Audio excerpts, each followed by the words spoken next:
Wow, super. పప్పు curry చాలా బాగుంది.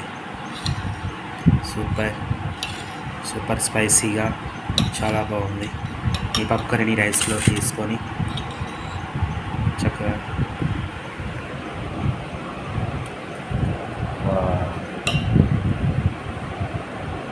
ఇలా రైస్లో తీసుకొని తింటే చాలా బాగుంటుంది అన్నమాట. పప్పు కర్రీ అంటే చాలా ఇష్టం నాకు. సో చాలా బాగుంది, టేస్టీగా స్పైసీగా ఉంది.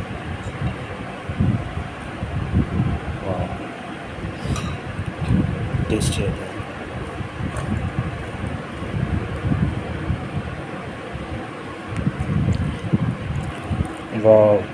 సూపర్, చాలా టేస్ట్గా ఉంది.